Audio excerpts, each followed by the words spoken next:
आज अटल बिहारी वाजपेयी जी की पुण्यतिथि है।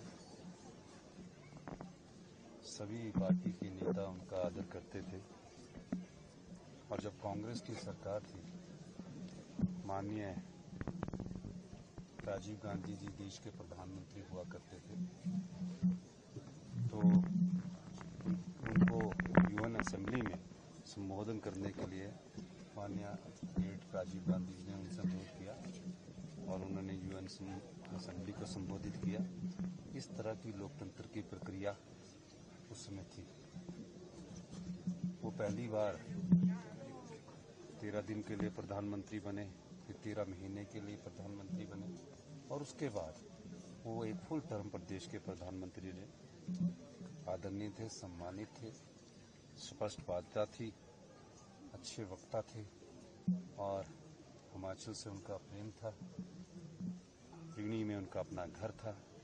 वो अक्सर आकर हिमाचल की सुंदर वादियों में रहा करते थे, प्राकृतिक सौंदर्य का आनंद उठाते थे और कविता में उनकी रुचि होती थी, अच्छे पोइट्री लिखते थे। ये सब गुण उनमें थे। आज उनकी पुण्यतिथि पर हमारी सच्ची श्रद्धांजलि यही होगी कि लोकतंत्र में चाहे विपक्ष है, चाहे सत्ता पक्ष है या अन्य दलों के नेता है, सबकी बात को सुनने का मादा सम पार्टियों में होना चाहिए। यही मैं कहना चाहूँगा। सर, उस टाइम की राजनीति और आज की राजनीति में कितना फर्क दिखते? नहीं, राजनीति परिवर्तन के दौर से गुजरती रहती है। राजनीति कभी स्थिर नहीं रहती है। बदलाव आते हैं, बदलाव जाते हैं, नई सोच विकसित होती है, युवाओं की सोच विकसित होती है। तो ये बदलाव की राजनीति हमेशा रहती है।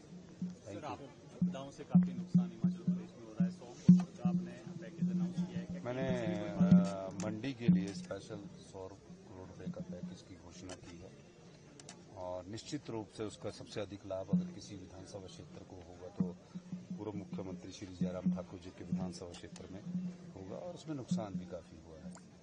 और हम चाहते हैं कि जिन परिवारों के घर उजड़ गए हैं उन घरों को बसाया जाए। और मैंने ये भी कहा है कि अगर कोई रिश्तेदार अपनी जगह अपने किसी रिश्तेदार को या दोस्त को 5 बिस्वा या 10 बिस्वा देगा तो उसकी रजिस्ट्रेशन की फीस नहीं लगेगी। रजिस्ट्रेशन की फीस उन लोगों के लिए भी माफ कर दी गई है ताकि जो आपदा में प्रभावित परिवार है वो उन जगहों पर बसना नहीं चाहते, क्योंकि जिस प्रकार का वहाँ डिजास्टर हुआ है, जिस प्रकार का संकट उन परिवारों पर आया, तो एक भय का वातावरण है। और दूसरा मैं चाहूँगा कि केंद्र सरकार हमें अधिकार दे ताकि हम 1 बीघा जगह पर उन आपदा प्रभावित परिवारों को बसा सकें जो फॉरेस्ट लैंड है, क्योंकि हिमाचल प्रदेश का जो 68% जो भाग है वो वन भूमि है। वन भूमि के रूप में 32% हिमाचल प्रदेश की जनता के पास बच जाता है।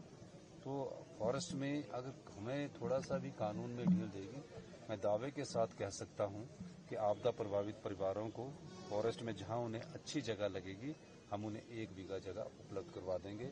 ये अब केंद्र सरकार पर निर्भर करता है और मुझे खुशी है कि माननीय नड्डा जी के नेतृत्व में ये लोग गए थे, पूरी विधानसभा के सदस्य गए थे, चारों सदस्य गए थे, जबकि 2023-24 में आपदा पर ये प्रस्ताव लेकर आए थे और प्रस्ताव पर 3 दिन चर्चा भी की थी और हम आपदा से जूझ रहे थे। हमने सिर्फ 4500 करोड़ रुपए का पैकेज अपने आर्थिक संसाधनों से पेश किया। हम इनसे बार बार प्रार्थना करते रहे आप हमारे साथ भी चलिए, लेकिन ये नहीं गए। और उस समय तो बहुत बड़ी आपदा थी, पूरे प्रदेश में आपदा आई हुई थी और इन्होंने इससे बड़ा और ये किया कि उस समय 23-24 में जब कुल्लू में आपदा आई तो आपदा के प्रस्ताव के बाद इन्होंने वॉकआउट कर दिया। तो वो तो सब लोगों के लिए हित के लिए होता है। तो ये अच्छी बात है कि इस बार नड्डा जी ने इन सबको इकट्ठा करके लेकर गए हैं और ये स्वागत योग्य है। लेकिन अभी तक आपदा का जो स्पेशल रिलीफ पैकेज का हम इंतजार कर रहे हैं। सर, नेता